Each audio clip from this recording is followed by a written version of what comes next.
भगवान का जब मोहिनी अवतार हुआ तो मोहिनी अवतार के उस स्वरूप के सौंदर्य पर 33 कोटि देवता न्योछावर हो गए। सबके मन में यह भाव आया, ये जो भी प्रकट हुई हैं ये किसी भी प्रकार से हमको हमारी गृहिणी के रूप में प्राप्त हो जाए। इतने सुंदर ठाकुर जी बनकर के आए। चंद्रमा भी पीछे पीछे चल रहे हैं, ब्रह्मा जी भी पीछे पीछे दौड़ रहे हैं, वरुण आदि आदि जितने भी देव हैं सब मोहिनी पर ऐसे लट्टू हुए कि एक बार हमको देख भर ले, एक बार केवल हम पर दृष्टिपात कर दे, उसी मात्र से हमारा कल्याण हो जाना है। ऐसा ठाकुर जी का स्वरूप।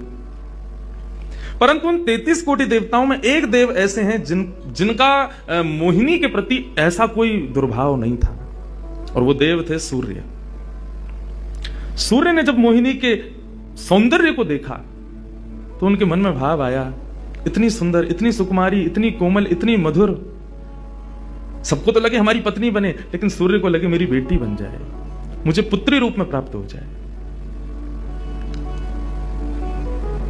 जब सूर्य के हृदय में यह भावना उत्पन्न हुई तो मोहिनी ने कटाक्ष नेत्रों से सूर्य की ओर देखा, बाकी किसी को देख ही नहीं रही है, और देख करके केवल ठाकुर जी ने उनको इशारा किया, बोले तो आपकी ऐसी इच्छा है? सूर्य बोले जी भगवान, मेरी बहुत अभिलाषा है कि आप पुत्री रूप में मेरे यहां पधारो। ठाकुर जी बोले इतना साधारण नहीं है हमको प्राप्त करना, पुत्र रूप में प्राप्त करना फिर भी साधारण होगा, लेकिन पुत्री भाव में ये तो असाधारण है, इसके लिए आपको तप करना पड़ेगा। सूर्य बोले मैं आज से ही तप करूंगा, लेकिन आप वचन दो मेरे यहां पधारोगे और इसी रूप में पधारोगे।